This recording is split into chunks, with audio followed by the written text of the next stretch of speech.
Hello, I'm Evan Brand. I'm board certified in holistic nutrition. I'm also a functional nutritional therapy practitioner. Today's topic is gastritis. This is something you may get diagnosed with if you've been to conventional gastroenterology. Like I did many years ago, I got diagnosed with IBS. I was having all sorts of weird gut issues, mood issues, skin issues, and IBS is just the easy label that you get stuck with. Gastritis is another one of those easy labels that you get stuck with, which is more alluding to inflammation somewhere in the intestinal tract. This could come from blood, this could come from stool testing, it could come from an upper GI like an endoscopy or possibly a colonoscopy or both. And when you get labeled with gastritis, one of the questions came in from Instagram, a person with severe gastritis and the treatment, whatever that is, was not helping them. Think of gastritis as the inflammatory version of IBS. You can have both, you can have gastritis and IBS. But when I hear gastritis, I'm thinking, okay, there's inflammation somewhere. Why and what is it driving that?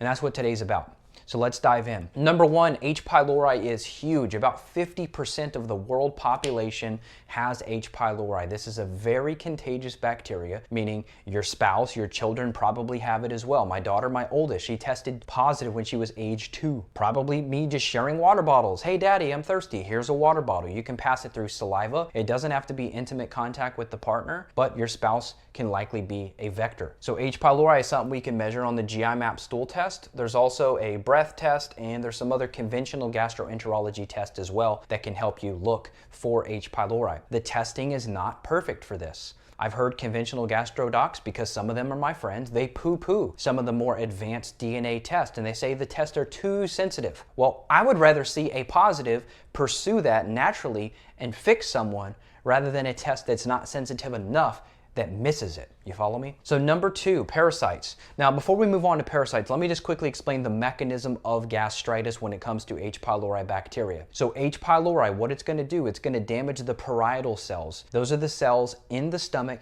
that help to secrete stomach acid. One of the mechanisms of that bacteria is to damage those cells, therefore reducing your ability to break down your food. This creates a putrefaction and fermentation process in the gut where now your foods are not being broken down properly. This can affect the digestion going into the small intestine, and it can also cause reflux issues. You could easily get diagnosed with gastritis just having H. pylori and nothing else that you'll learn about in this video. Number two, parasites. I had Giardia years ago. Giardia is a waterborne parasite. I also had Cryptosporidium, and I love and still love being out in lakes and rivers and creeks and being outdoors, because that's what I grew up doing. But in surface water, this fresh surface water, pretty much everywhere worldwide, you're going to get exposed to different pathogens in the water. And if you swallow that, if you get that up your nose, you could potentially get exposed to these parasitic pathogens. And depending on your immune health and your digestive health and many other factors, those may take residence. And I tested positive for both of those parasites. I used anti-parasitic herbs that we've done thousands of times with other people, and we successfully eradicated those parasites from my system. But I would have definitely passed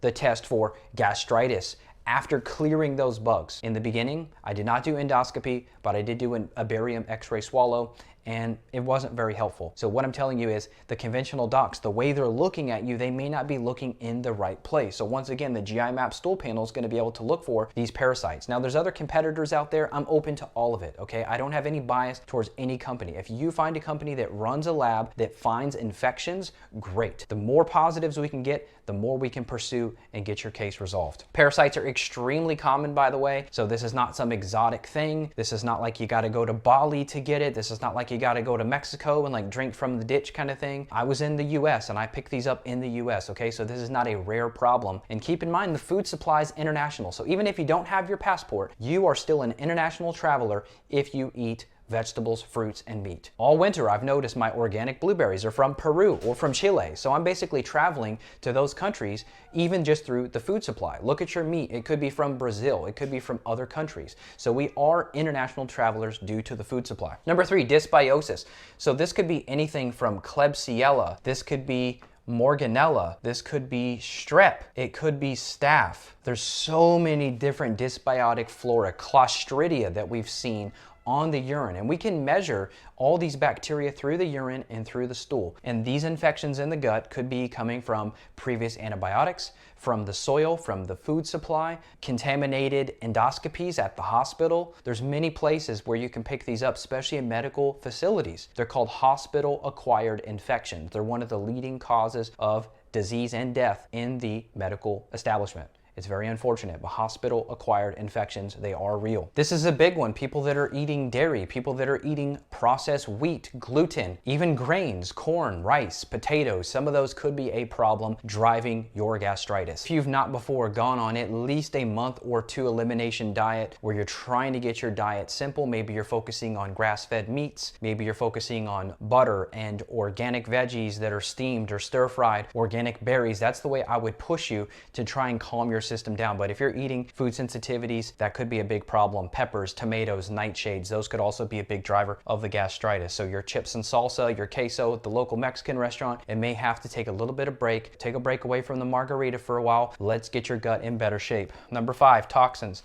This could be anything from mycotoxins to heavy metals to pesticides, you name it. There's a lot of toxins in the environment. We test people all around the world. Everyone has toxins, even people that live clean in the middle of the mountains in Switzerland, they still test positive for glyphosate, heavy metals, and many other compounds. So there's really no escaping this. It's just a matter of having a good protocol to detox these things out of your body. But these toxins can disrupt the gut barrier. They can affect your neurotransmitters, your nutrient levels, and actually take apart that intestinal junction, those tight junctions in the gut. These toxins can impair that. You combine those toxins with food sensitivities, with bacterial overgrowth, with some parasites, with H. pylori, you see why gastritis is such a huge problem. And then number 6, drugs. I cannot fail to mention the impact of pharmaceuticals on the gut. More than 10,000 people a year die from ibuprofen, something that everybody just thinks is kind of benign. Also, acetaminophen, that's Tylenol, and many other pharmaceuticals that you may be taking for pain or for your sleep or for your mood. A lot of these pharmaceuticals have different binders and fillers and additives, corn and different starches and many other compounds to their tablets. And just the side effect and the mechanism of the drugs themselves can negatively impact the gut, leading to gastritis. Not to mention the long-term impact of proton pump inhibitors, that's PPI, acid blocking medications. Over time, massive increases we're seeing in neurodegenerative diseases. Now, this isn't about that, but this is about the gut piece. There are specific weaning protocols we've used to help people get off of those PPIs with the help of your practitioner. It's a realistic goal, and I think a very important goal if you want to truly restore proper levels of acid and enzymes for optimal digestion and to fix gastritis. So this is Evan Brain signing out. If you need help, check the links below. I have functional medicine training courses where I can teach you a deeper dive about your gut, how to run your labs on yourself, and how to fix yourself. Also, one-on-one consultations are always available, and you can support the mission and support your health. Check out the product below. This is one of my favorite gut-soothing products that we've ever created. It's been amazing for gastritis. I'll see you next time.